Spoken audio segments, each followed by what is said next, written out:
Hello student, I am Sika and today I am going to teach you science for class 3, chapter 7 question answer. So let's see name of chapter safety in home.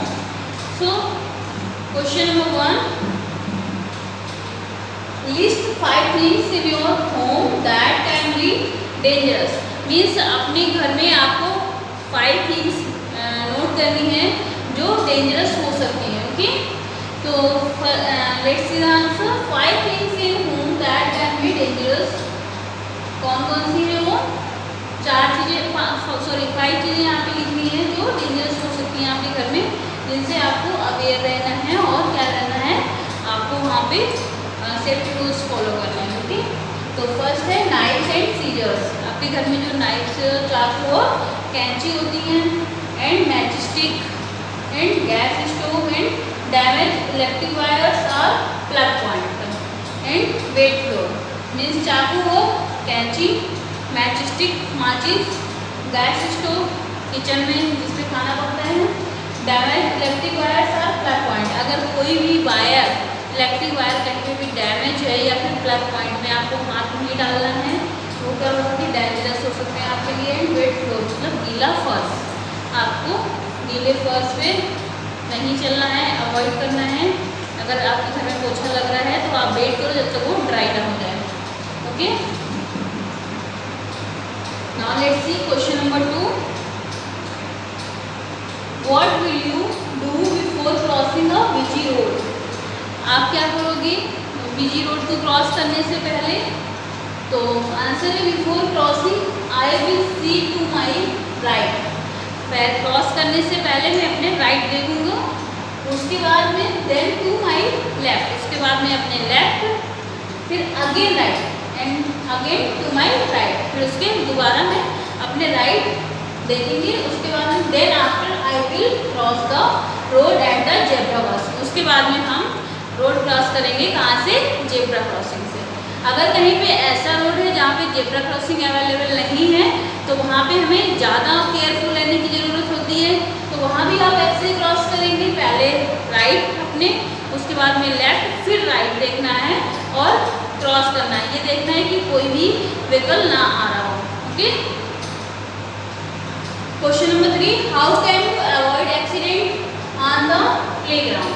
Playground पे आप accident कैसे avoid कर सकते हैं?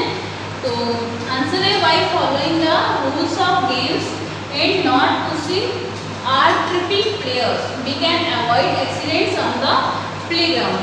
तो playground पे हम कैसे एक्सीडेंट को अवॉइड कर सकते हैं? तो जो गेम्स के रूल्स होते हैं उनको फॉलो करना है और किसी भी प्लेयर को पुश नहीं करना है, ट्रिप नहीं करना है. वी कैन अवॉइड, और ऐसे करके हम क्या कर सकते हैं, अवॉइड कर सकते हैं इंसिडेंट्स को. ओके, और गेम्स को भी इंजॉय कर सकते हैं. Now question number 4, what will you do if someone is injured in an accident? आप क्या करेंगे अगर कोई एक एक्सीडेंट में घायल हो गया है? तो आंसर है I will call an ambulance immediately. Immediately क्या करेंगे, एक एम्बुलेंस को बुलाएंगे and will give first aid according to the injury till to reach the doctor. और उसके चोट के अकॉर्डिंग हम उसको फर्स्ट एड देंगे. तो उसके लिए आपको जानना पड़ेगा किसके लिए क्या फर्स्ट एड है. अगर जैसे किसी को कोई जल गया है तो आप क्या करेंगे, उसको कोल्ड वाटर, मतलब जो ऐसा टाइप के उसके नीचे उसका हाथ या पैर जहाँ भी उसको जला है तो उसको कोल्ड वाटर के नीचे करेंगे. तो उससे क्या होगा, उसको रिलैक्स मिलेगा. और ये आप जितनी देर पॉसिबल हो सके उतनी देर कर सकते हैं. उसके बाद में एम्बुलेंस से या उसको जितनी जल्दी हो सके डॉक्टर को पास ले जाएंगे. ओके, ऐसे ही जो किसी को ब्लीडिंग हो रही है तो उसको अच्छे से साफ करना है या वाटर से, फ्रेश वाटर से, और हो सके तो उसको बैंडेज वगैरह बांध सकते हैं. ओके, तो इसके लिए आप बहुत ज़्यादा अगर सबके लिए जानना है तो आपकी बुक में दिया गया किसके लिए क्या फर्स्ट एड देना है, किस टाइप की इंजरी के लिए, तो वो आप रीड कर सकते हैं. Okay, now question number 5, why are the following things important in a house? ये सब चीज़ें जो 3 चीज़ें यहाँ पे दी गई हैं, window, proper drainage system and open spaces, ये घर में क्यों आवश्यक है? तो आंसर है फर्स्ट विंडो। विंडो क्यों इम्पॉर्टेंट है? There should be windows for fresh air to come in. Windows किस लिए होनी चाहिए? फ्रेश एयर को, मतलब जो ताज़ी हवा है उसको अंदर आने के लिए। Okay, and B proper drainage system. Why proper drainage system is important for the house? So answer there should be a proper drainage system to carry away dirty water. Dirty water को बाहर निकालने के लिए क्या है? एक proper drainage system important है।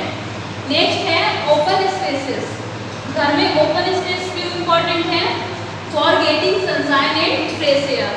Sunshine और फ्रेश एयर के लिए। फ्रेश एयर तो आपको पता है कि हम ब्रीथ इन करते हैं, तो उसके लिए हमें फ्रेश एयर ज़्यादा इम्पॉर्टेंट है। और सनशाइन क्यों इम्पॉर्टेंट है? Sunshine is important to kill the germs and bacteria in our houses. Okay,